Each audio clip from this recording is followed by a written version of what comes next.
Quero começar saudando a sessão solene realizada pelo Congresso Nacional nesta manhã, em que comemorou os 40 anos da nossa Embrapa, na pessoa da nossa senadora Ana Amélia, que foi a autora da sessão solene, subscrita por uma série de outros parlamentares. Senhor presidente, aqui eu registro a importância da Embrapa na economia brasileira, particularmente na agropecuária, no agronegócio, deixando claro o papel dessa instituição na região mais pobre e mais sofrida do Brasil, que é a região Nordeste, em especial o meu estado, o estado do Ceará. Por isso, senhor presidente, eu quero dar como lido o pronunciamento sobre a Embrapa, que havia preparado para fazer na parte da manhã, mas em face de uma agenda não foi possível registrá-lo naquele momento. E aproveito para dizer que nos últimos 10 anos o Brasil vem implantando um modelo de desenvolvimento centrado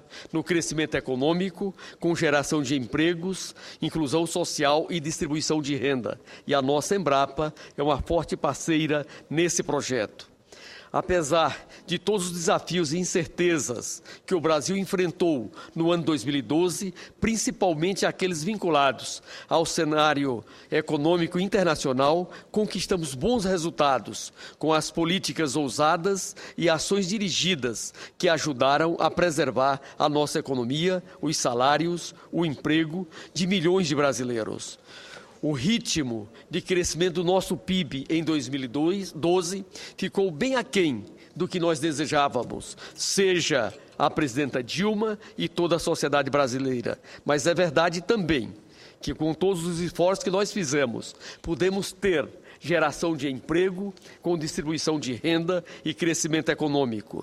Se nós observarmos, em 2012, o Brasil gerou mais de 1.300.000 empregos, empregos de verdade, com carteira assinada, a mais do que o que nós tínhamos em dezembro de 2011. E, ao mesmo tempo, assistimos um crescimento econômico e uma distribuição de renda com a valorização do salário mínimo e com o reajuste com ganhos reais na política salarial do ano 2012. Se nós analisarmos os números apresentados pelo DIEESE, mais de 95% de toda a população brasileira que tem dissídio coletivo teve não só a inflação, mas também ganhos reais no ano 2012. E isso permitiu uma política que intensificasse a geração de emprego, a formalização dos nossos empregos. Se nós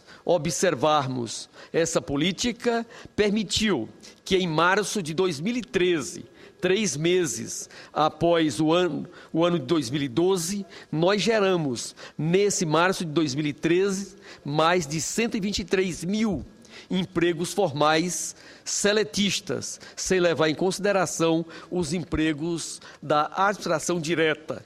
E esse processo permitiu ao Brasil, nos anos da gestão da presidenta Dilma, em 2011, 2012 e até março de 2013, a geração de mais 3.886.515 empregos com carteira assinada, a mais do que o que nós tínhamos em dezembro de 2010. E, ao mesmo tempo, temos assistido um conjunto de economias consolidadas, a exemplo da Espanha, de Portugal, de uma série de outros países, uma política de diminuição e da falta de emprego, especialmente para a juventude. Enquanto isso, no Brasil, com as políticas desenvolvidas pela nossa presidenta, pelo nosso ex-presidente Lula, nós temos assistido à formalização de mais de 18 milhões de empregos a partir de 2003, sob o saldo que nós tínhamos ali em 2002. É verdade que ainda temos muito por fazer, particularmente por conta da criação da chamada nova classe média, que já são mais de 40 milhões de brasileiros e brasileiras que ascenderam na pirâmide social, fruto do aumento da sua renda, da distribuição de renda e tendo a micro e a pequena empresa como principal fator de crescimento econômico, da construção do mercado nacional de massas e, particularmente, da formulação dessa nova classe média. Se nós observarmos de 2007 para cá, a grande demanda dessa nova classe média, que passava por bens duráveis, a aquisição de veículos, a aquisição da chamada linha branca, a aquisição de imóveis, basicamente está sendo atendida pela Minha Casa Minha Vida, na parte habitacional, as políticas de incentivo para a indústria automobilística no Brasil e, particularmente, com a isenção de impostos do IPI, entre outros tributos que foram feitos nesse período. Isso permitiu que essa demanda crescente da nova classe média fosse atendida. Mas com esse atendimento surgem novas demandas e entre essas demandas a questão da mobilidade urbana, particularmente nas médias e grandes cidades. E essa questão da mobilidade urbana é o grande desafio que nós temos nesse momento, que precisamos enfrentá-lo, ao invés de fugir desses problemas. E esperamos que os prefeitos que tomaram posse nesse janeiro de 2013, particularmente das médias e grandes cidades, possam ter toda uma agenda voltada para essa questão da mobilidade urbana, para que possamos dar resposta e atender os desafios que ali estão postos para toda a sociedade brasileira. Mas precisamos continuar gerando emprego, com crescimento econômico e distribuição de renda. E nesse momento em que o Brasil vive o pleno emprego, temos também um conjunto de homens e mulheres que procuram o trabalho, procuram emprego e não conseguem porque não têm qualificação. E é para isso que a presidenta Dilma lançou o Pronatec, esse programa de formação de mão de obra, que na sua fase primeira envolvia os Institutos Federais de Educação e mais o Sistema S, com uma grande colaboração nesse setor. E agora nós terminamos de aprovar na comissão mista da medida provisória 593, toda uma mudança para o Pronatec, para que possamos ter também os outros setores da iniciativa privada nesse grande programa da presidenta Dilma, que é a formação de mão de obra, para que todos possam ter oportunidade e, consequentemente, ter uma forte saída do chamado Bolsa Família, que todos nós queremos que no dia de amanhã as famílias brasileiras não necessitem mais de assistência e cada uma possa ter o sustento da sua família, a sua dignidade, a partir do seu suor, do seu trabalho e das suas condições de produção que todos nós temos. Por isso, o programa Pronatec precisava de ajustes e o Congresso Nacional, na comissão mista da medida provisória 593, já fez essas adequações e esperamos que a Câmara e o Senado Federal aprove essas mudanças para que efetivamente nós possamos cada vez mais formar mão de obra. Mas não podemos esquecer também o papel do programa Brasil Maior, que trouxe um conjunto de medidas reduzindo a carga tributária, particularmente desonerando a folha de pagamento para as contribuições patronais para o INSS. Nesse item, é bom registrar que essas políticas iniciaram com as micro e pequenas empresas a partir do Simples Nacional, a Lei Complementar 123 de 2006, que entrou em vigor em 2007. Ali, senhoras senadoras, senhores senadores, nós tínhamos apenas 1.337.000 micro e pequenas empresas formais no Brasil, no final de 2006 e agora, em março de 2013, estamos chegando a mais de 7.300.000 micro e pequenas empresas formais, fruto dessa política da redução da carga tributária, para formalizar e, ao mesmo tempo, permitir que os estados e os municípios aumentassem as suas arrecadações, seja o ISS, que é o imposto municipal, e o ICMS, que é o principal imposto estadual. Tanto os municípios como os estados tiveram ganho real nas suas arrecadações com as micro e pequenas empresas. E ganhou também o governo federal e toda a sociedade brasileira, porque 60,2% de todos os trabalhadores com carteira assinada no Brasil, nesse 2013, trabalham nas micro e pequenas empresas. Essa política correta, ela está sendo estendida para as médias e grandes empresas, as empresas que têm a carga tributária através do lucro presumido ou do chamado lucro real. Para essas empresas, desde 2011, o governo federal começou com uma política de redução da carga tributária com olhar voltado principalmente para aquelas que mais empregam, para aquelas que mais geram emprego. E essas empresas estão tendo a substituição da contribuição patronal para a Previdência Social, que era sobre a folha, e passando para o faturamento, para que nós possamos dar competitividade àquelas empresas que geram emprego, que priorizam a mão de obra e distribuem grande parte dos seus resultados para com seus trabalhadores. E é por isso que esta política está sendo intensificada em vários outros instrumentos legais, a exemplo da medida provisória 601, que trata da prorrogação do Reintegra até dezembro de 2013, que implica na redução da carga tributária do IPI e de outros tributos e, além disso, fortalece a desoneração da folha de pagamento. É bom lembrar também que essas medidas de fortalecimento do mercado nacional para enfrentar as dificuldades existentes das economias consolidadas, particularmente no mercado comum europeu, vem somado também com a série de medidas de estímulo à comercialização, de estímulo à exportação e de redução dos custos que hoje alcançam toda a indústria de transformação brasileira.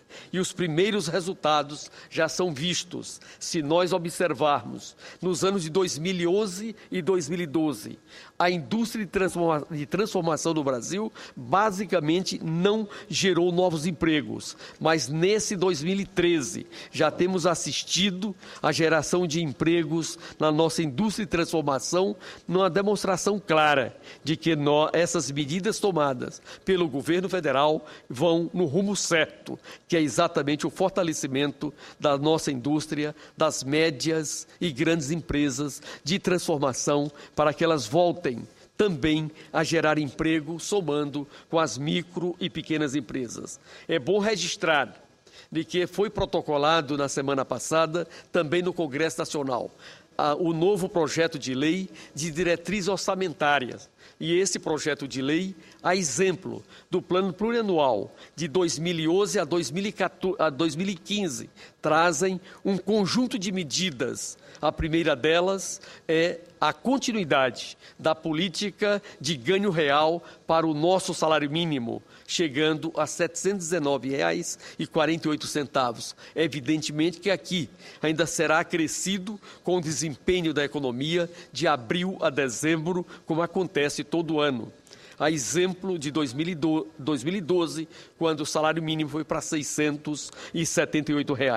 Essa política de ganho real ao salário mínimo permite também atender os aposentados e pensionistas, agenda essa que o nosso senador Paulo Paim, ao lado de outros senadores, tem feito um conjunto de ações para continuar a sua valorização e a sua recuperação. Neste item, nós temos mais de 20 milhões de homens e mulheres aposentados e pensionistas que recebem o piso nacional da Previdência Social, que é exatamente o salário mínimo.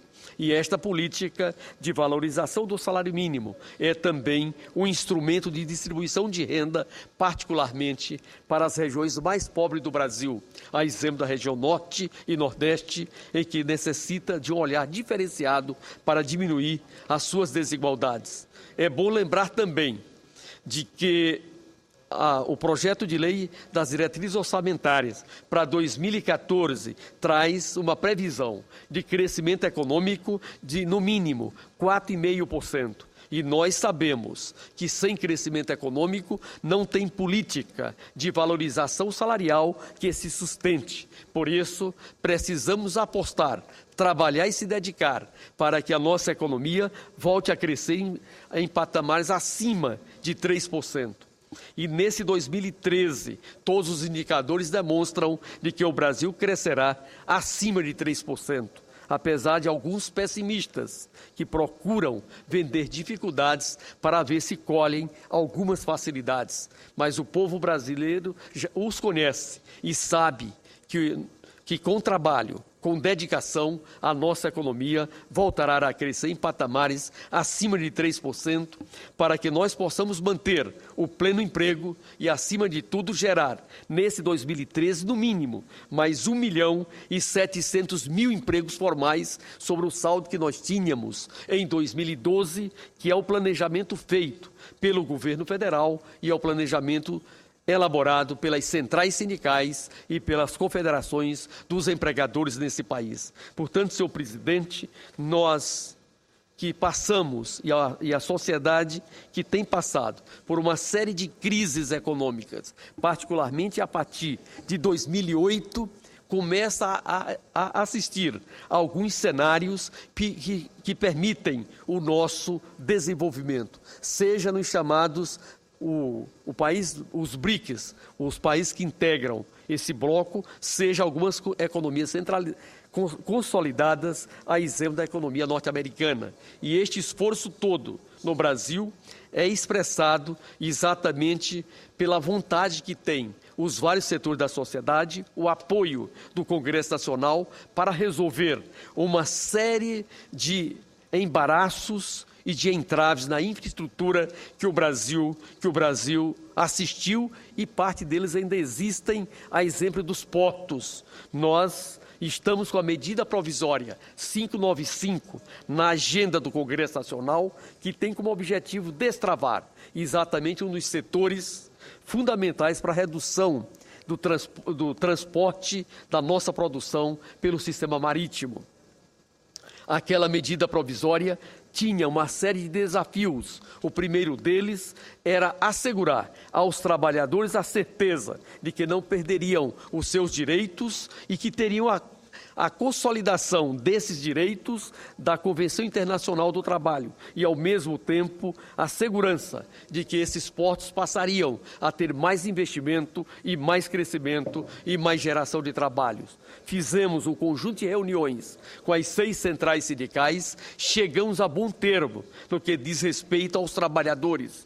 Agora, estamos terminando de ajustar a relação com alguns governos estaduais que têm a gestão dos seus portos para que garanta a descentralização e essa parceria saudável entre o governo federal e os governos municipais. E esperamos, nesta semana, concluir a votação desta medida provisória que trata dos portos, porque ela é decisiva para a redução do chamado custo Brasil.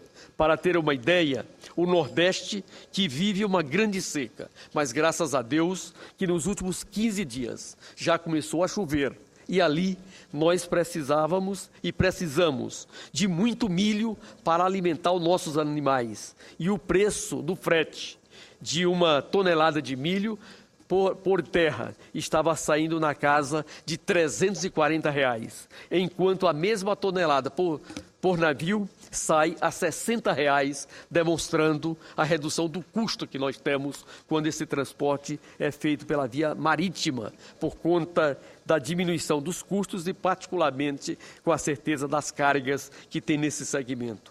Por isso, nós estamos nesse programa da Lei de Diretriz Orçamentária para 2014, juntamente com o Plano Plurianual, garantindo os investimentos do PAC, do Programa de Aceleração do Crescimento, das parcerias com os governos estaduais e municipais e com essa política de redução da carga tributária. Por isso, senhor presidente, eu entendo que esta forma da condução da nossa política econômica, social e geração de emprego é a melhor política para a realidade brasileira. Tanto é verdade que vários outros países estão vindo ao Brasil analisar o que este país, que até ontem era símbolo de dificuldade, de descrédito internacional, passa a fazer diferente e, acima de tudo, o seu povo tem uma dedicação para o trabalho. E o presidente Lula e a presidente Dilma sempre registram de que a única coisa que eles fizeram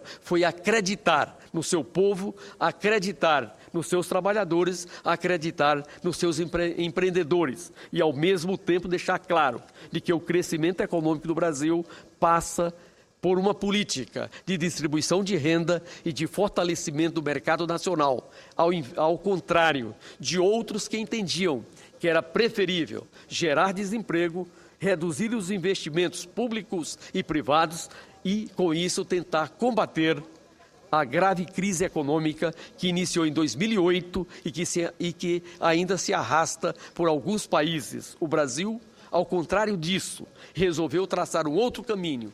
Caminho esse em que o presidente Lula chamou toda a sociedade brasileira e a presidenta Dilma dá continuidade. Por isso, quero aqui parabenizar todos os congressistas em que têm ajudado na aprovação do Plano Brasil Maior e das várias políticas da presidenta Dilma, seja no Senado Federal, seja na Câmara Federal. Senador Paulo Paim, por gentileza. Senador Pimentel, eu vinha vindo aqui para o Congresso e ouvi a Vossa Excelência com esse belíssimo pronunciamento do carro.